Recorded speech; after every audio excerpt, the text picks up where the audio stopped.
Jonathan has been an animal lover for as long as he can remember. Today wouldn't be the first time he was on a rescue mission for an animal in need.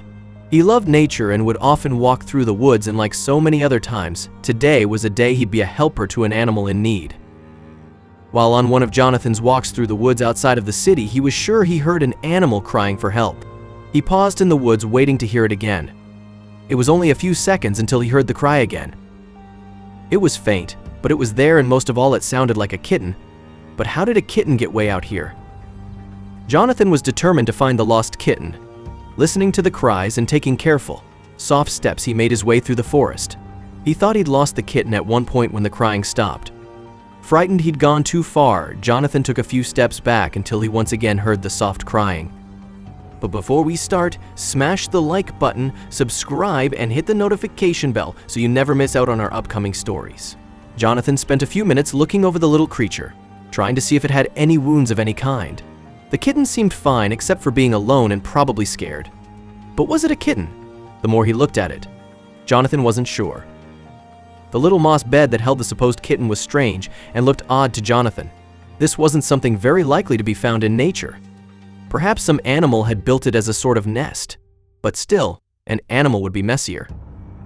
Jonathan had a lot of questions and no answers, but he knew one thing had to be done. Making a makeshift carrier for the tiny animal out of the cover of his travel bag, he carefully put the kitten inside it. He still had a lot of walking left to go before he'd reach his car, but at least for now, the little thing would be safe and protected from any nasty animals around. Jonathan repeatedly checked on the kitten as he walked back to his car. It was threatening to rain, and Jonathan didn't want the little baby to get wet or a chill. But the more he looked at the animal, the more curious he got. It wasn't until further on his walk that Jonathan had another idea.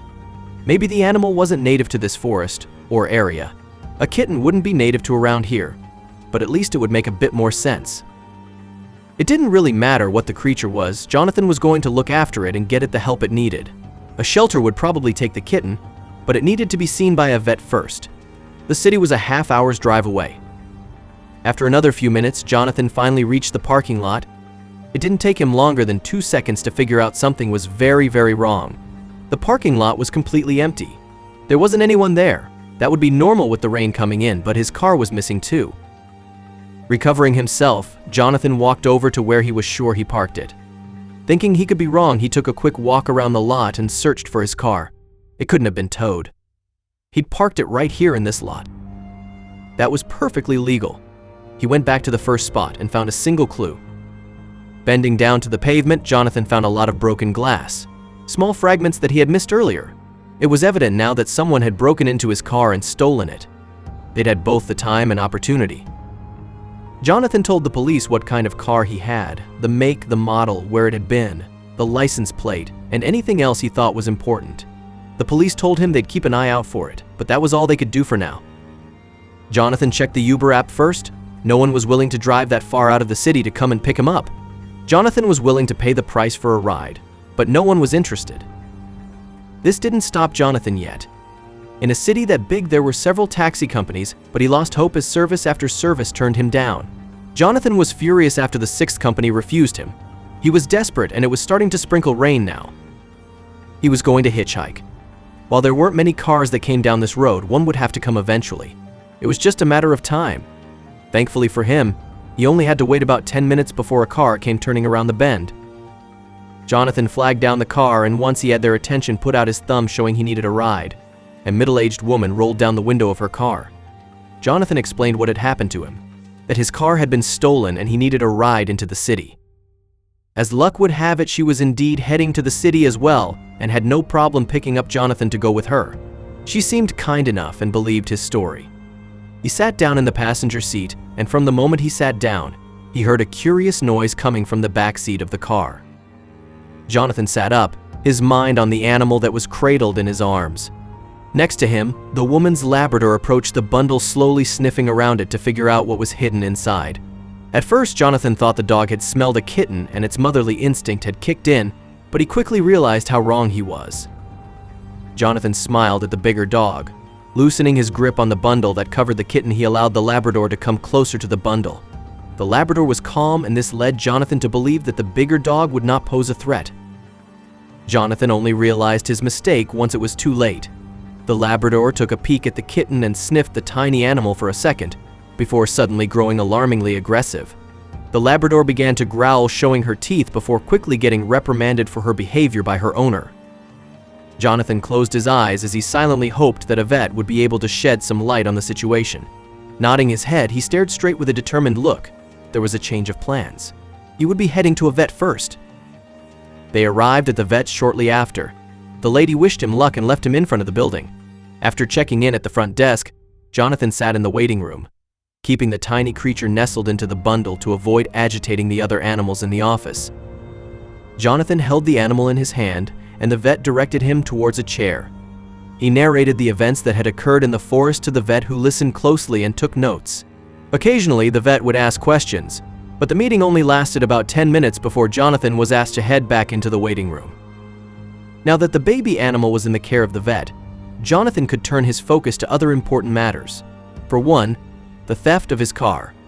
Jonathan called the police to report the theft of his car and was shocked to hear that he would need to be transferred to another department. Thankfully, this was because they had found his car. Apparently, the thief had rode into town with the broken window, and a police officer spotted the vehicle and stopped it for a routine check. When the driver could not provide his information, the thief and the car were taken into custody, and Jonathan had called in moments later. Jonathan was surprised to hear all his information, but he was glad things had wrapped up well on that end. There were still a few steps he needed to take to have the car released to him, not to mention his insurance. But before he got a chance, he felt someone frantically tap his shoulder. It was the vet. Jonathan apologized to the cops and hung up. He was a bit confused by the intense look the doctor bore on his face, but soon his curiosity would be answered. "I know it's not your fault, but you made a big mistake bringing this animal in here." Jonathan felt his heart sink. Jonathan's defeated look would grow even deeper as the doctor explained what was going on. It turns out the young animal was indeed in a grave situation, and there was nothing the doctor could do for it now that the illness had progressed. However, that wasn't the worst part. In its current state, the animal posed a great danger to the other animals in the clinic. The doctor explained that the animal was infected with an incredibly contagious virus to smaller mammals. Not only was it very contagious, it was also a near-fatal infection when not caught on time, which was the case of the baby raccoon Jonathan had found. Jonathan's eyes rounded in surprise, before his brows peaked in interest. A raccoon?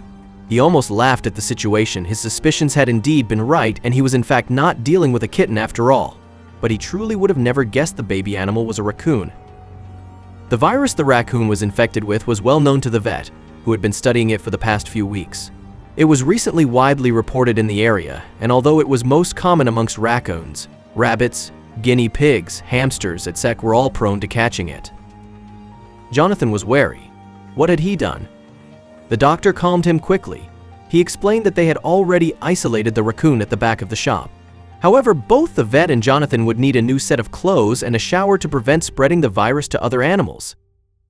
Luckily for Jonathan and the staff of the clinic, there was no risk of contracting the virus, as humans are immune to it. This made Jonathan feel a lot better, but the doctor explained that even after the shower protocol was that the other animals would need to be tested for safety. A few hours later, all the tests were done. The doctor stepped back out and announced that all the animals had tested negative. Sadly, the baby raccoon situation only worsened as the time went by, and shortly after it passed away. The day was strange and eventful, and Jonathan still finds his mind drifting to it often. In hindsight, it was clear that he should have left the baby raccoon in the forest. But in that moment, abandoning a baby animal had not seemed like the right thing to do. And even now, he was glad he had made the choice to try and save it. In the end, doing his best to help anyone in need was part of what made him who he was, and he was proud about it.